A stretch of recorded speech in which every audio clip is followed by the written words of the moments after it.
So আজকের ভিডিওতে তোমাদের আমি শেয়ার করব যে আমার লাইফে ঘটে যাওয়া কিছু ঘটনা। আজকে যদি ভগবান না চাইতো আর আমার বাড়ির লোক আর আমার হাজব্যান্ড যদি পাশে না থাকতো, তাহলে ইঞ্জেকশনের ডোজটা আমি নিতে পারবো কিনা। হ্যাঁ, হ্যালো বন্ধুরা, গুড ইভিনিং। আমি অর্পিতা চলে এসেছি আরও একটা নতুন ভিডিও নিয়ে। আর আমার চ্যানেলে তোমাদের সবাইকে কিন্তু অনেক অনেক ওয়েলকাম। তো চলো আজকের ভিডিওটা কিন্তু শুরু করছি। আজকের ভিডিওটা একটুখানি লং হবে, তো তোমরা কিন্তু কেউ স্কিপ করো না। তোমাদের যদি এই ভিডিও থেকে কিছু আমার মনে হয় হেল্প হয়, তাহলে কিন্তু হলেও হতে পারে। তো ভিডিওটা কেউ স্কিপ করবে না, একটু ধৈর্য ধরে একটু ধৈর্য নিয়ে বসে কিন্তু ভিডিওটা একটুখানি শুনো। আজকে কোনো ডেলি ব্লগ নয়, আজকে কোনো কাজ করতে করতে ব্লগ নয়, আজকে কিন্তু একদম বসে কিন্তু আমি আমার রুমে বসে নয়, এটা আমি আমার ছাদে বসে ভিডিওটা বানাচ্ছি। আশা করি তোমাদের অনেক উপকার হবে। আর যদি উপকার হয় তাহলে প্লিজ একটুখানি লাইক, কমেন্ট, শেয়ার, আর যারা নতুন আছো চ্যানেলে প্লিজ একটু সাবস্ক্রাইব করে দিয়ে। তো চলো আজকের ভিডিওটা তাহলে শুরু করা যাক।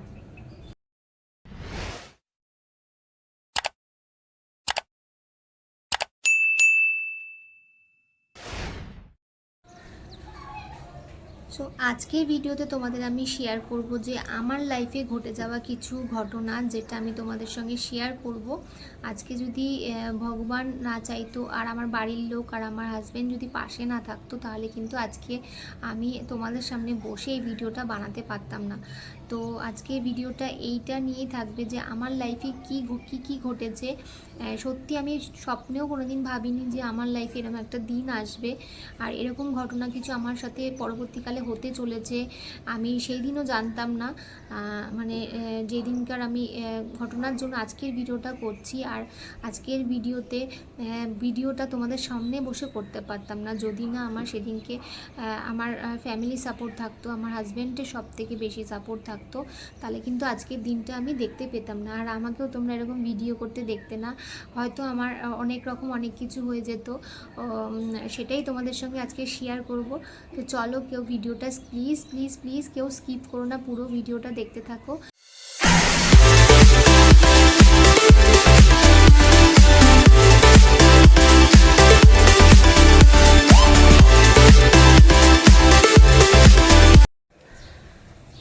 চলো, তো প্রথমেই বলে রাখি যে আশেপাশ থেকে একটু আওয়াজ আসতে পারে, তো সেটাকে তোমরা একটুখানি মানে ক্ষমা করে দিও। তো ভিডিওটা বানাচ্ছি আমি রুমে বসে, ভিডিও বানাচ্ছি না, তোমরা বুঝতেই পারছো, তাই জন্য আশেপাশে অনেক রকম কিন্তু আওয়াজ আসতে পারে।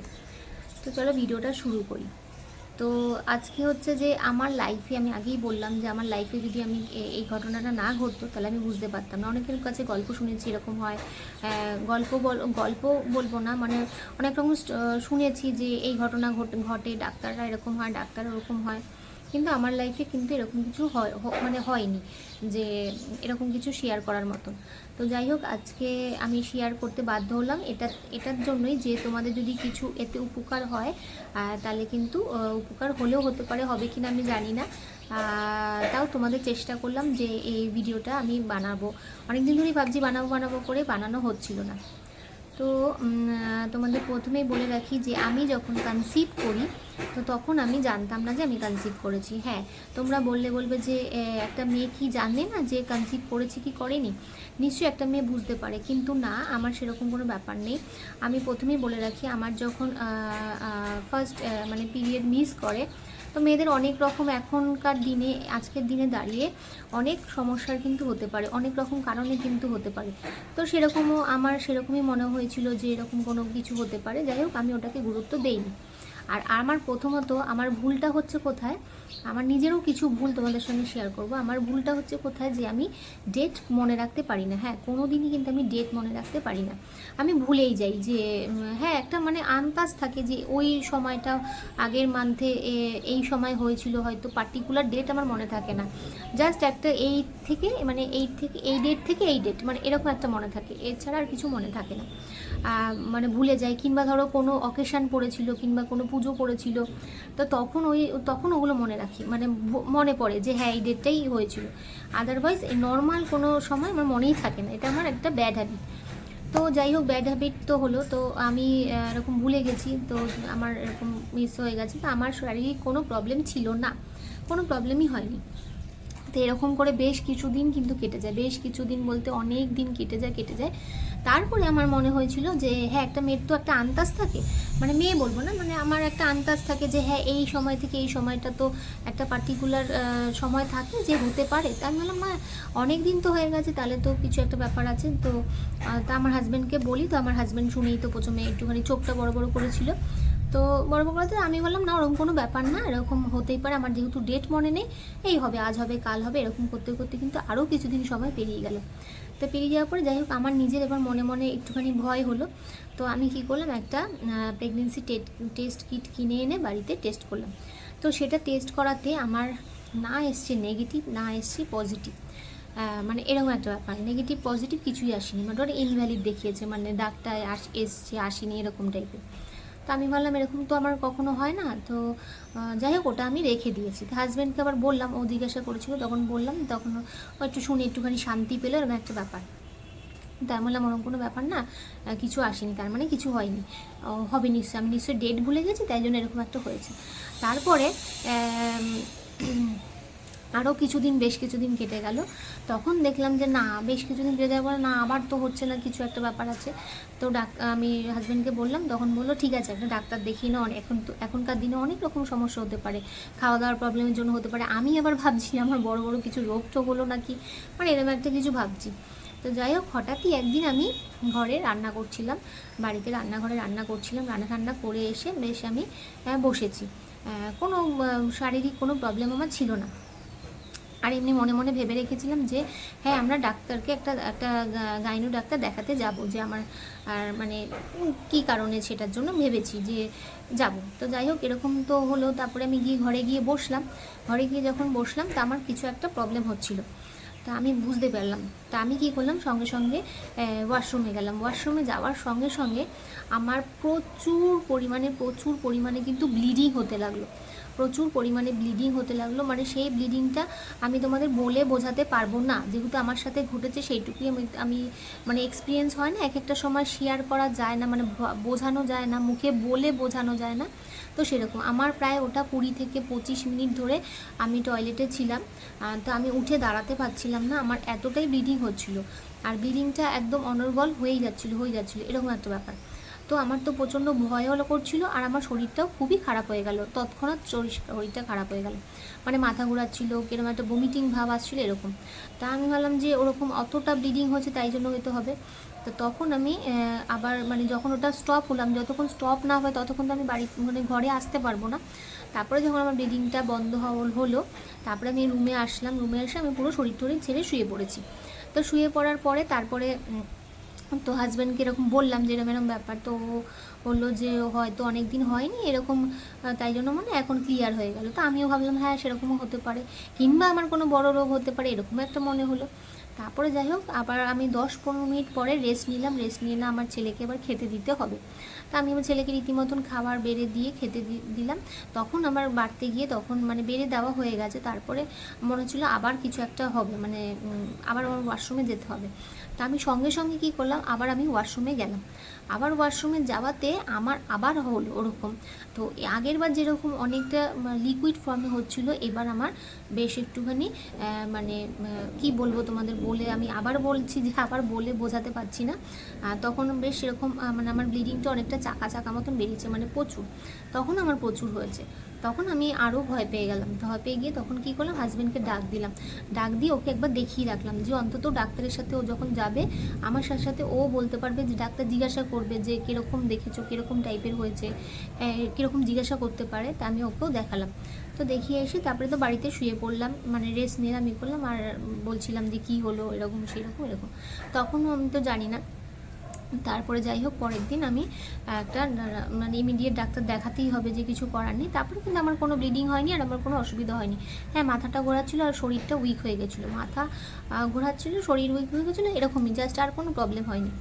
তারপরে আমি পরের দিন একটা ডাক্তারখানায় গেলাম, মানে আমি যেখানে থাকি সেখানকারই একটা গাইনো ডাক্তার দেখাতে গেলাম, একটা লেডি গাইনো ডাক্তার, আমি নাম বলবো না, লেডি গাইনো ডাক্তার দেখাতে গেছিলাম।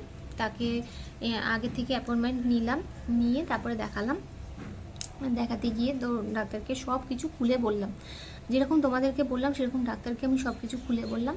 খুলে বলার পরে ডাক্তার আমাকে বললো আমি তো বুঝতে পারছি না। হ্যাঁ স্বাভাবিক, এটা বোঝা সম্ভব না, আর এখনকার ডাক্তাররা তো আরোই কিছু টেস্ট ছাড়া কিছু বুঝতে পারে না। তো তখন ডাক্তার আমাকে টেস্ট দিয়ে দিল, কিছু ব্লাড টেস্ট দিয়ে দিল, তারপরে ইউএসজি দিয়ে দিল, সব কিছু অনেক রকম টেস্ট করতে দিল। বললো টেস্টের রিপোর্টটা মানে ইমিডিয়েট চাই, এই কথা বললো। বলে তখন বললো মনে হচ্ছে মিসক্যারেজ হয়েছে, আবার নাও হতে পারে। উনি আবার এরকম করে বললেন যে আবার নাও হতে পারে, আমি বুঝতে পারছি না। তারপরে যাই হোক আমরা বাড়ি চলে আসলাম। বাড়িতে এসে তারপরে টেস্টের জন্য তো কোথাও যেতে হবে, তারপরে আবার খোঁজখবর নিয়ে কোথায় ভালো টেস্ট করে, তারপরে সেখানে গিয়ে সব রকম টেস্ট করলাম। টেস্ট করে তারপরে ডাক্তার বলেছিল পরের দিনই চেক আপে আসতে আবার রিপোর্ট নিয়ে। তো ব্লাড টেস্টের রিপোর্ট তো সঙ্গে সঙ্গে আসে না, ইউএসজি রিপোর্ট তারপরে আরও যেগুলো টেস্ট দিয়েছিল সেগুলো নিয়ে কিন্তু আবার ডক্টরের কাছে গেলাম। ডক্টরের কাছে যাওয়াতে এবার তোমাদের বলি যে ডাক্তার যে এরকম হতে পারে, মানে ডাক্তারই বলে না ভগবান, ডাক্তারকে সবাই আমরা সত্যি ভগবান মনে করি, মানে ভগবান পরে যদি কেউ থেকে থাকে তাহলে সে হয় ডাক্তার। কিন্তু ডাক্তারও যে এরকম হতে পারে সে আমার ধারণা ছিল না, আমার হাজব্যান্ডের এরকম ধারণা ছিল না। তাই জন্যই কিন্তু আমরা ডাক্তার চেঞ্জ করতে বাধ্য হই। যাই হোক তার কাছে যখন গেলাম তো সব কিছু আবার বললাম, বলে উনি আবার রিপোর্ট আমাকে বললো তুমি কালকে যেগুলো বলেছো আবার আমাকে রিপিট করতে বললো। যাই হোক উনি আর নানা রকম পেশেন্ট দেখে, তাই জন্য হয়তো ভুলে যেতে পারে। তারপর সব রকম বললাম। উনি তখন রিপোর্ট দেখলো, রিপোর্ট দেখে বললো যে আমি বুঝতে পারছি না এটা কী হয়েছে, মানে এখানে তখন কিছু ধরা পড়েনি। তো বুঝতে পারছেন না উনি যে কী হয়েছে। তখন বললো যে এটা মনে হচ্ছে যে প্রেগনেন্সি এসছে, এরকম একটা বললেন। আবার নাও আসতে পারে, এরকম একটা ব্যাপার। আবার নাও আসতে পারে, মানে একটা শিওরিটি নেই, মানে এরকম একটা ব্যাপার। তো যাই হোক ব্লাড টেস্টের রিপোর্ট তো তখনও আসেনি। এবার যথারীতি ওখানেই তো ধরার কথা যে কি এসছে কি না আসছে, উনি নিজেই শিওর নয়।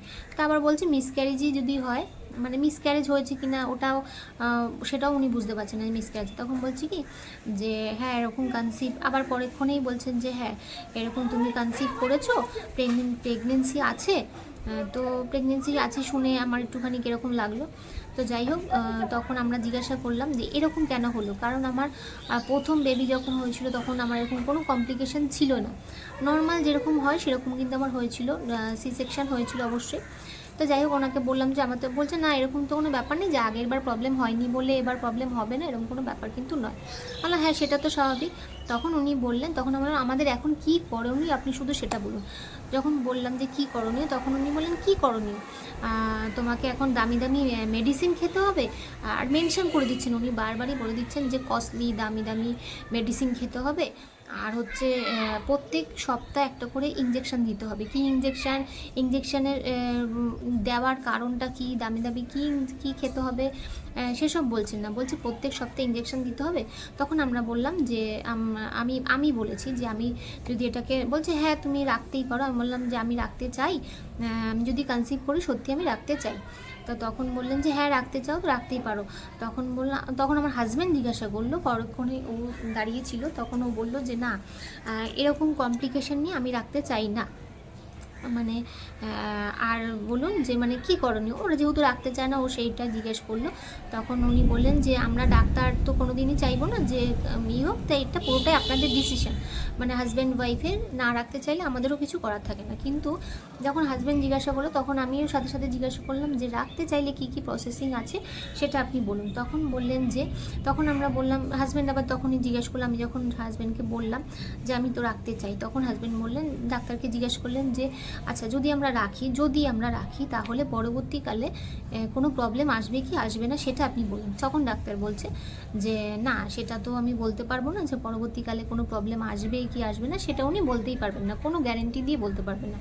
এরকম ব্লিডিং আবার হবে কি না সেটা উনি বলতে পারবেন না। বলছে না, আমি যখন জিজ্ঞেস করলাম যে ব্লিডিং কি আবার হতে পারে, হ্যাঁ আবার হলেও হতে পারে, আবার নাও হতে পারে। এবার ব্লিডিংটাকে বন্ধ করার জন্য উনি অনেক দামি দামি ওষুধ কি বলছে খেতে হবে।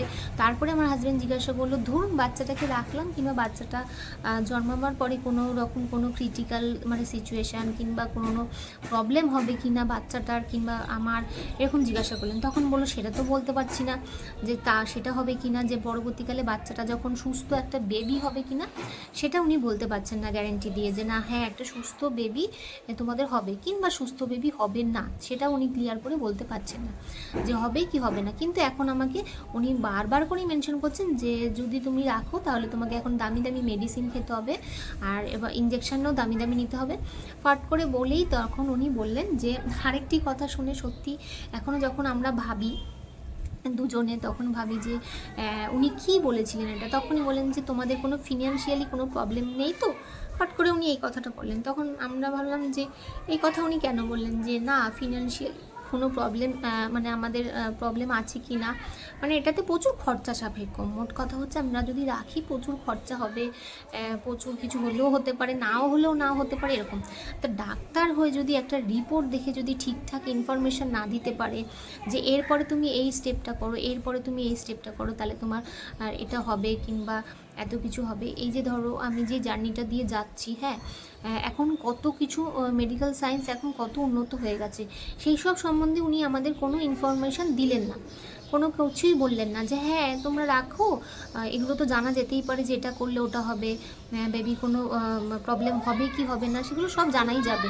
তো সেসব উনি কিছু বললেন না, যেটা নাকি আমি পরবর্তীকালে যখন আমি ডাক্তার চেঞ্জ করলাম তখন সেটা জানতে পারলাম। এই ভিডিওটা তোমাদের পরে করব যে ডাক্তার চেঞ্জ করার পরে আমার কি কি হয়েছে। আজকে চেঞ্জ করার আগে ডাক্তারকে আমরা কেন চেঞ্জ করলাম সেটা নিয়ে কিন্তু ভিডিওটা বানাচ্ছি। আশা করি তোমরা বুঝতে পারছো যে আমি তো ভেবেছিলাম যে ডাক্তাররাই মানে একটা প্রাণ বাঁচাতে পারে কিংবা একটা সলিউশন অন্তত দিতে পারবে যে এগুলো করো। খালি উনি বলছেন ওষুধ খেতে হবে আর মেডিসিন নিতে হবে, এ করতে হবে।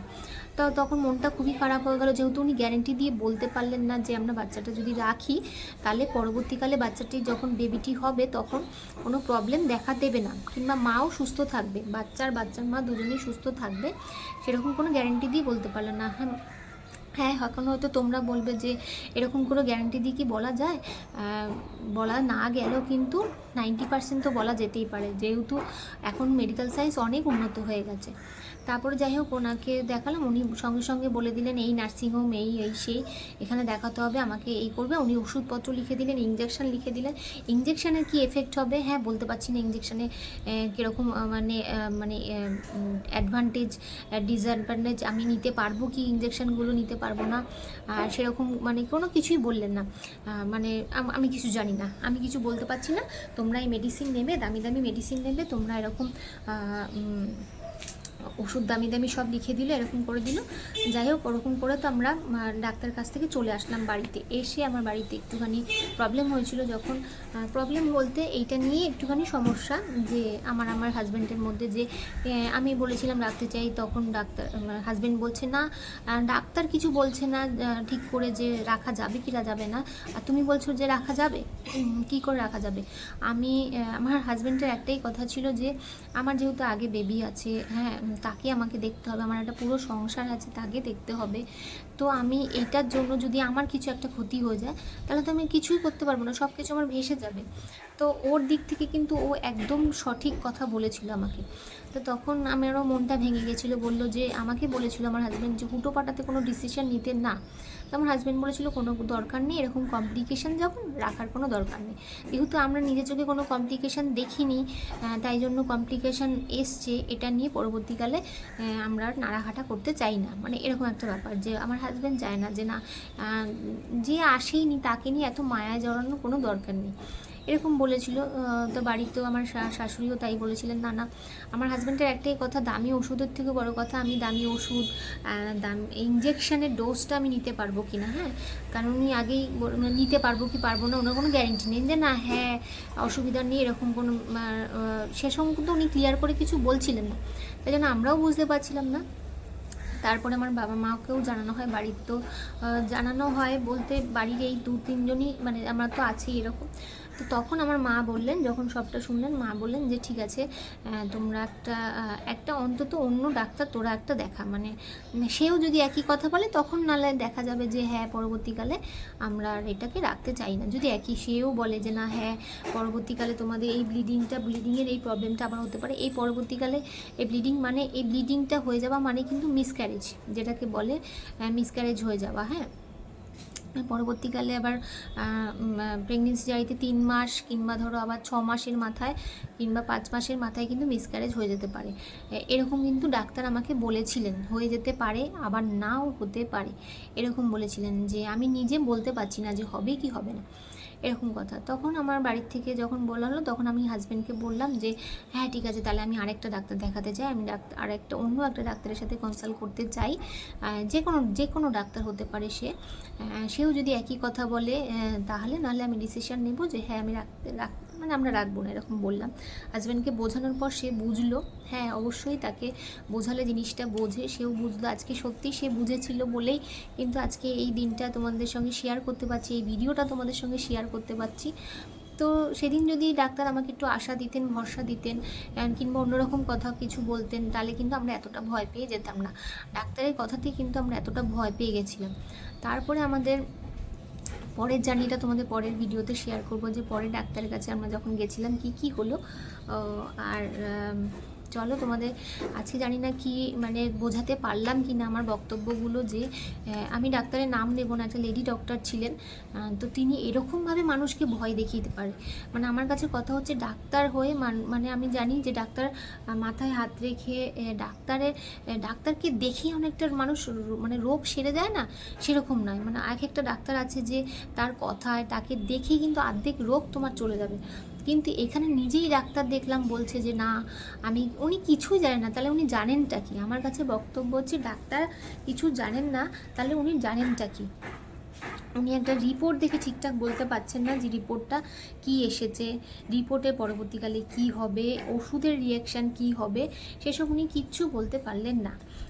তো আমার কাছে এটা একটা অন্যরকম এক্সপিরিয়েন্স ছিল, যে ডাক্তার মানুষও এরকম হতে পারে, যে ডাক্তার তো জানি ভগবান, ডাক্তার সব কিছু মানে ডাক্তার যদি চায় তাহলে ভগবানের পরে সব কিছু করতে পারে, মানে প্রাণ বাঁচাতে পারে, সব কিছু করতে পারে, প্রাণ তো বাঁচাতে পারেই অবশ্য। কিন্তু এখানে তো দেখছি অন্যরকম কিছু, যে ডাক্তার বলতেই পারছেন একটা প্রাণ বাঁচাতে পারবেন কি পারবেন না, যে হ্যাঁ না তুমি ভয় পেও না, তুমি ভালো থাকো, তুমি আনন্দে থাকো, আমি তো আছি, মানে এই কথাটুকু কিন্তু আমি ডাক্তারের মুখ থেকে শুনলাম না। ডাক্তার রীতিমতো ভয় পাইয়ে দিলেন আমাদের, রীতিমতন বলতে সত্যি ভয় বলো, টেনশন বলো, ডাক্তারখানা থেকে এসে মানুষ যে একটা স্বস্তির নিঃশ্বাস ফেলবে সেটা না করে আমরা প্রচণ্ড টেনশনের মধ্যে রইলাম, প্রচণ্ড ভয় পেয়ে গেলাম, একটা নার্ভাস হয়ে গেলাম। ডাক্তারের কাছ থেকে এসে আমরা যেন আরও বিপদে পড়ে গেলাম। তো তখনও আমরা সঠিক উনি যেহেতু তখন আমি অন্য ডাক্তারের কাছে যাইনি, তখনও কিন্তু আমাকে এই ডাক্তার বলেননি যে হ্যাঁ তুমি শিওর কনসিভ করেছো, আর ওটা কী হয়েছিল, মানে ওই ব্লিডিংয়ের প্রবলেমটা যেটা হয়েছিল সেটা কি হয়েছিল সেটা উনি বলতে পারেননি, যে না কী হয়েছিল, কী কারণে হয়েছিল ব্লিডিং, সেরকম না কি জানি না, বলতে পারছি না কেন হয়েছিল। হ্যাঁ তোমার মনে হচ্ছে কনসিভ করেছো, আর যদি তুমি কনসিভ করে থাকো তাহলে তোমার এই তোমার করতে হবে, দামি দামি মেডিসিন খেতে হবে, দামি দামি তোমাকে ইঞ্জেকশন নিতে হবে, তোমার ফিনান্সিয়ালি কোনো প্রবলেম আছে কি না, তাহলে কি মানে প্রচুর ফিনান্সিয়ালি মানে আমার যদি কোনো প্রবলেম থাকে তাহলে আমি এটাকে কন্টিনিউ করতে পারবো না। ওনার বক্তব্য হচ্ছে এটা, যে আমি যদি কোনো ফিনান্সিয়ালি আমার যদি সাপোর্ট না থাকে, কোনো ব্যাকে যদি কোনো আমার জোর না থাকে, তাহলে আমি এটাকে এগোতে পারবো না। উনি এটাই কিন্তু আমাদের বললেন, যে মানে একটা শিক্ষা হলো যে আর সত্যিই যদি আমরা সেখান থেকে এসে পরবর্তীকালে অন্য ডাক্তার না দেখাতাম তাহলে আমি এই জার্নিটা দিয়ে যেতে পারতাম না। এটা একটা অন্যরকম ফিলিংস, যারা মানে এই জার্নিটা দিয়ে যাচ্ছ, সে প্রথমবার মা হয়ে থাকো কিংবা সে সেকেন্ডবার মাদার হয়ে থাকো, সবারই কিন্তু একই রকম ফিলিংস হয়। আমি মনে করি যে প্রথমবার মা হয়েছো বলেই তার ফিলিংসটা আলাদা, সেকেন্ডবার সে মা হচ্ছে বলে তার ফিলিংসটা আলাদা হবে, তার কোনো ফিলিংসই হবে না, এরকম কিন্তু ব্যাপার নয়। আমার মনে হয় তোমাদের কি আমার সাথে এই একই মত, যে সেকেন্ডবার বেবি হওয়া মানে তার কোনো ফিলিংস থাকতে পারে না, তার কোনো ইমোশন থাকতে পারে না, তার কোনো মানে কোনো কিছুই থাকতে পারে না, তার মানে হ্যাঁ তার তো আগে একটা বাচ্চা আছে, সে ছেলে হোক মেয়ে হোক যাই হোক আছে, সেকেন্ডবার মা হচ্ছে এমন কি বড় কথা, কিংবা কিছু একটা প্রবলেম হলেই এই তো ন্যাকামো করছে এই সেই হ্যান ত্যান, এরকম কেন হয়? এরকম কেন মনে হয়? অনেকে মানুষেরই মনে হয় এরকম। আবার সবাই সমান হয় না, আমি কিন্তু সবার জন্য কথাটা বলছি না। কিছু কিছু মানুষ আছে এরকম মনে করে থাকেন যে সেকেন্ডবার মা হচ্ছে মানে তাদের তারা সব জানে, তাদের কোনো অসুবিধা হয় না, তাদের কোনো কষ্ট হয় না, তাদের কোনো ব্যথা হয় না, তাদের কোনো যন্ত্রণা হয় না। আমার মনে হয় সব কিছুই কিন্তু প্রথমবার মা হোক আর সেকেন্ডবার মা হোক আর থার্ডবার মা হোক, সবারই কিন্তু সমান যন্ত্রণা হয়, সমান কিন্তু ফিলিংস থাকে, সমান ইমোশান থাকে, সমানভাবেই কিন্তু সে চায় কিন্তু তার বাচ্চাটাকে বাঁচাতে আর ভালোবাসতে। আর আমার এইটুকু মনে হয়। আমার সাথে তোমাদের কার কার এরকম এইটুকু মনে হয় অবশ্যই কিন্তু কমেন্ট করে জানিও। আর আজকে এই ভিডিওটা তোমাদের সঙ্গে এই কারণেই শেয়ার করলাম যে আমি জানতাম না যে আমি কনসিভ করেছি অনেকটা লেট। হ্যাঁ, তখনও তো জানি না আমি, পরবর্তীকালে যখন নেক্সট ডাক্তারের কাছে যাওয়ার আগে কিন্তু তখনও আমি শিওর জানি না। তো আজকে ভিডিওটা এই পর্যন্তই করছি। তোমাদের যদি কারোর কোনো হেল্প হয়ে থাকে প্লিজ, হেল্প বলতে আমি বলতে চাইছি মানে তোমরা একজনের কথায় কিন্তু কোনো ডিসিশন নেবে না। আমার মনে হয় একটা থেকে দুটো থেকে তিনটে ডাক্তারের সাথে কনসাল্ট করো। যদি তোমাদের এরকম কোনো প্রবলেম হয় কিংবা অন্যরকম কোনো প্রবলেম হয়, তাহলে তোমরা অন্য কোনো ডাক্তারের সাথে অন্য জায়গায় কিন্তু তোমরা যোগাযোগ করো। একেবারেই কিন্তু একটা কথাতেই কিন্তু সিদ্ধান্ত নিয়ে ফেলো না, তাহলে কিন্তু জীবনে অনেক বড় ভুল হবে। আমার মনে হয় তোমরা বাড়ির লোকের সঙ্গে আলোচনা করবে, হাজব্যান্ডের সাথে আলোচনা করবে। সে যে কোনো রোগের ক্ষেত্রেই হতে পারে, মানে অসুখ হতে পারে, যে কোনো সব কিছুই কিন্তু তোমরা একজনের কথায় কিন্তু মানে ডিসিশন নেবে না যে হ্যাঁ হ্যাঁ আমি এটাকে এটা করে ফেল, ডাক্তার বলেছে আমাকে এটাই করতে হবে। আমার মনে হয় 2-3টে ডাক্তারের সাথে তোমরা কনসাল্ট করো, ভালো জায়গায় যাও, নিশ্চয়ই তোমরা ভালো গাইডনেস পাবে। আর ভালো গাইডনেস পেলেই কিন্তু সমস্যার সমাধান হয়ে যাবে। আর পৃথিবীতে কিন্তু সব ডাক্তার সমান হয় না, ম্যাক্সিমাম ডাক্তারই কিন্তু ভালো হয়। আমি কাউকেই খারাপ বলবো না, কিন্তু একটা তো তাও থাকে, মাপকাঠি থাকে, তার মধ্যে তো ফেলতেই হয়। তো আমি কারোর এখানে বিচার করতে বসিনি, কিন্তু আমার নিজস্ব এক্সপিরিয়েন্স থেকে কিন্তু আমার মনে হয়েছিল যে আমি তখন যে সিদ্ধান্তটা নিয়েছিলাম তখন সঠিক সিদ্ধান্ত নিয়েছিলাম যে আরেকজন ডাক্তারের কাছে আমি দেখাতে যাব। চলো আজকের মতন ভিডিওটা এখানে এন্ড করছি। আবার পরের ভিডিও নিয়ে আবার আসবো অনেক তাড়াতাড়ি। তোমাদের ভালো লাগলে কিন্তু একটু লাইক কমেন্ট শেয়ার কিন্তু অবশ্যই করো। আর যারা আমার চ্যানেলটিতে নতুন আছো তারা কিন্তু প্লিজ একটু সাবস্ক্রাইব করে দিও। তো চলো আজকের মতন ভিডিওটা এখানে এন্ড করছি। সবাই ভালো থাকবে, সুস্থ থাকবে, টাটা।